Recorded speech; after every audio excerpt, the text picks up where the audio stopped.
What is going on, guys? Welcome back to the Beginner's Guide to Bossing series. In this episode, we are going to be checking out how to solo General Grardor, the Bandos god from the God Wars dungeon.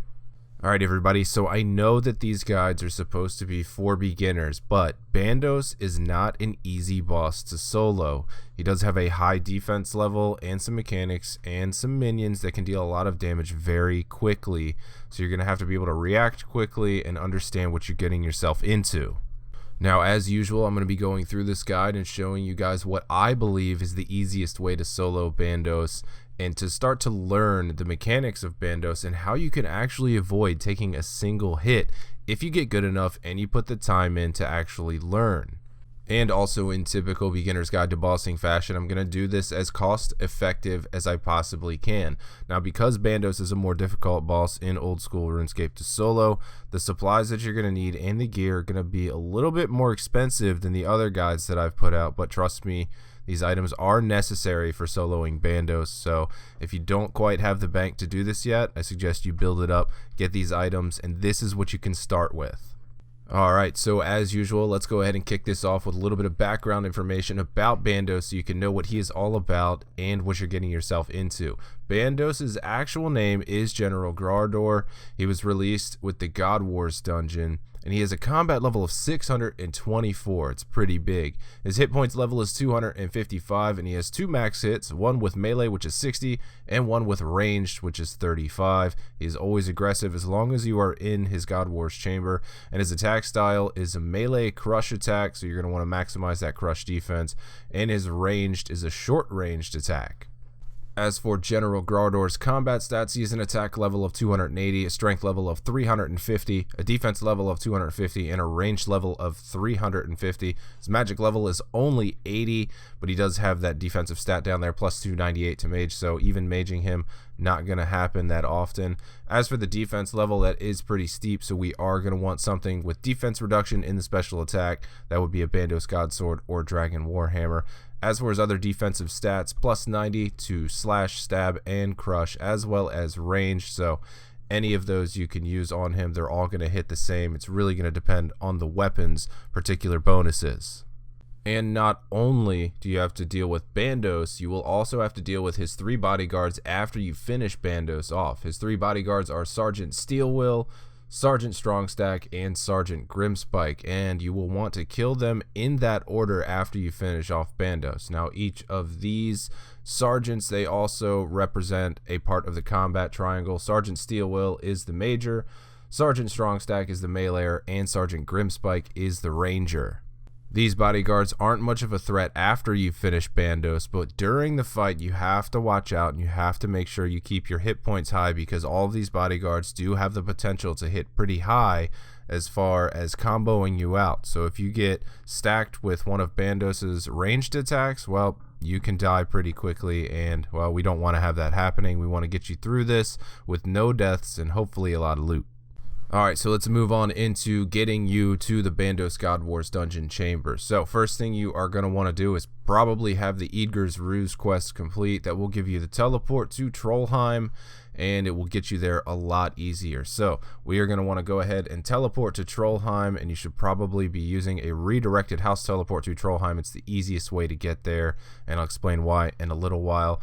You're going to hop down both of the agility shortcuts, head north past the thrower trolls into the little crevice, and you're going to want to make sure you're praying range through here, push the boulder aside, and continue on to the God Wars dungeon. If you've never been here before, you are going to need to use a rope here to get yourself down there. Make sure you're praying melee through here, because there are some high level wolves and they'll deal a little damage that we don't want to take.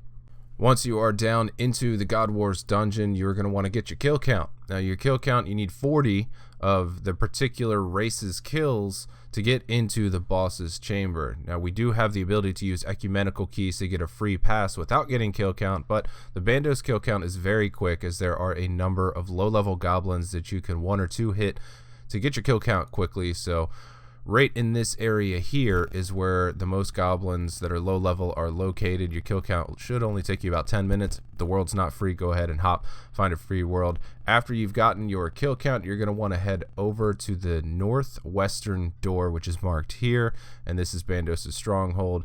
You will need a hammer to get in here, so make sure you bring a hammer. That will be in the gear and inventory setup later. Head a little bit to the north and then to the east, and you will find yourself at the entrance to Bandos' chamber.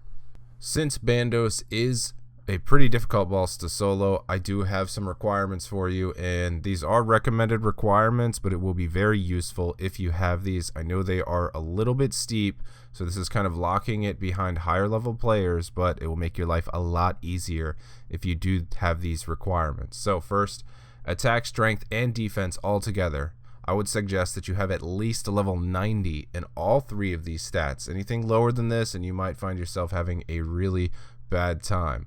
Only one other requirement here is going to be your prayer level. You are most definitely going to want to have level 70 prayer or higher for the use of the piety prayer, because it does increase your DPS quite significantly, and it gives you a very good boost to your defense on top of the Saradomin brew that you will be using.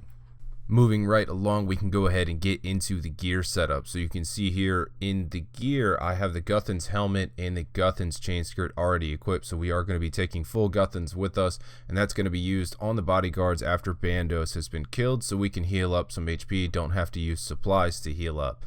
So in the helmet slot, once again, Guthan's helmet. I'm using a fire cape, an amulet of fury, a Bandos blessing to keep the minions off of me while I'm waiting outside the door to go in, an abyssal tentacle, and don't sell yourself short here. The abyssal tentacle is much more worth than the abyssal whip here. You want all the DPS that you can get. On the chest spot, I have a Zamorak blessed d'hide body, and there are some Zamorak minions roaming around in the Bandos chamber and around where you're going to be getting your kill count, so you're definitely going to want to keep those off you.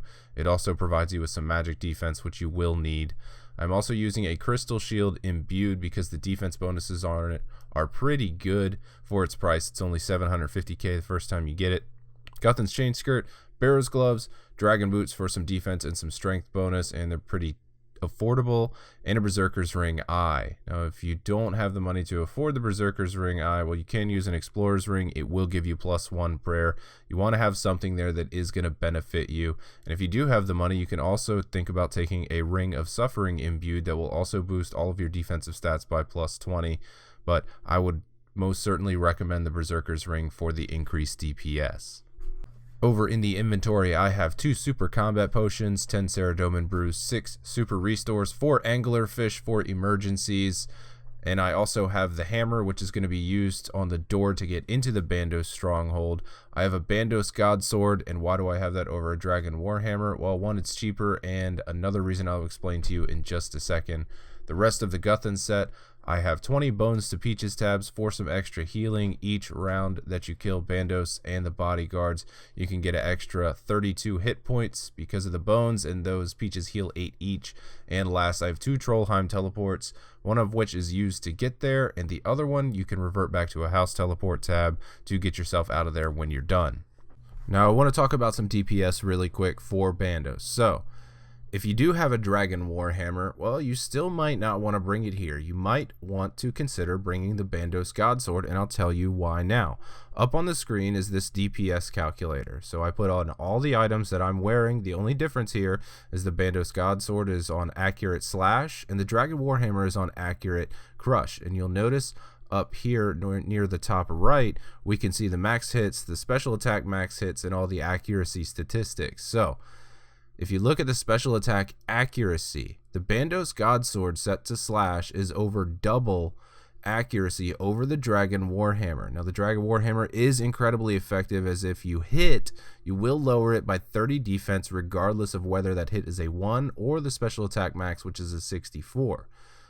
Over on the Bandos Godsword side, yes, the special attack is doubled, but you could possibly hit a 2 or a 3, which will only lower defense by a flat amount. So if you hit a 2 or 3, you're going to decrease his defense by 2 or 3, while the Dragon Warhammer could potentially decrease it by 30%. And that Dragon Warhammer special attack can be used twice to compound it and reduce it by 30% twice. Meanwhile, the special attack of the Bandos Godsword once again is flat. But because it is double the accuracy, I personally recommend that you have a Bandos Godsword over the Dragon Warhammer while you're trying to solo Bandos. It's just better. It's better for me. I've noticed it's better for people that I go with, and this DPS calculator, it doesn't lie. These are the actual statistics plugged in based on the items that are listed. Alright everybody, that is it. I have ran us through some recommended requirements, what kind of gear and inventory setup you might need, how to get there, and some information about Bandos and his bodyguards. It is time for us to check out a kill, and I will talk you guys through everything that I am doing and explain exactly what I'm doing and why I'm doing it. Alright, so I am here in at Bandos and ready. My Bandos Godsword is equipped. Gonna go ahead and turn on my special attack. Drink a dose of Ceridome Brew, Super Restore, and Super Combat Potion. Somebody was in the room before me and had just killed him, so I'm waiting for the respawn timer. Protect from Melee, Preserve, and Piety on, and I'm going to go ahead and go in. So Bandos is up now. What I'm going to do is I'm going to use my first special attack on him and walk under Bandos. And turn my special attack back on and spec him again. Once again, walk under, equip my whip and crystal shield, and then I'm going to walk back out and start attacking him.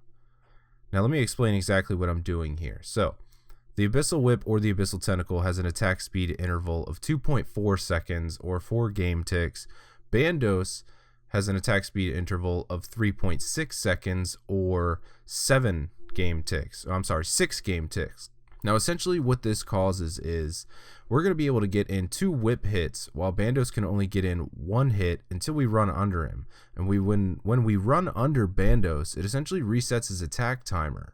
So we're going to get 2 hits in for every 1 that he gets, and that's really beneficial to us because we're pretty much getting double DPS on Bandos while he's only getting pretty much slower DPS. But if we weren't doing it this way, Bandos would be able to keep attacking us, which would only allow us to get in 2 whip hits every other attack that Bandos does. So we would take a lot more damage in that sense.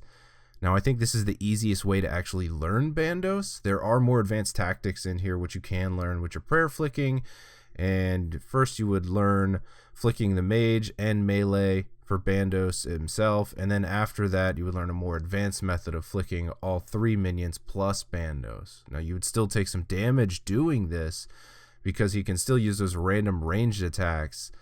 But as far as learning goes, this is most likely going to be the best way for you to learn, and you can familiarize yourself with the tactics, Bandos' attacks, and your own attacks, and getting them all in time with each other.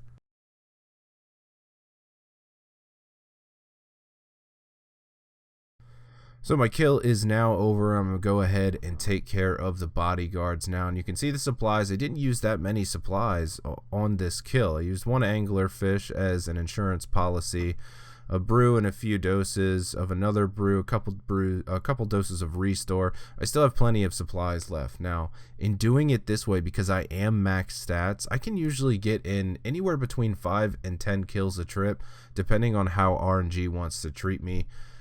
Obviously 5 is the lower end, and it can happen, but sometimes I get really lucky with hits and don't get hit much, and I can stay for 10 kills and get plenty of solo loot. And well, that's about it, guys. I think this is going to do it for the Bandos kill and how to do it. And I think that is just about going to wrap up this Bandos guide video. I hope that it has helped you. I hope it points you in the right direction as far as getting started with soloing Bandos. Like I said earlier, there are more advanced tactics you can use here to stay a very long time on a solo trip, but those are for another day. So if you like this video, please leave a thumbs up down below. They really help the video's popularity. And if you haven't done so yet, please tap that subscribe button on your way out. All of your support means a ton to me. And you can also check out a link in the description below that links to my Patreon page. You can pledge there and help support my channel. Keep it up and keep it going. With that, guys, I will see you on the next video. Take it easy, everybody.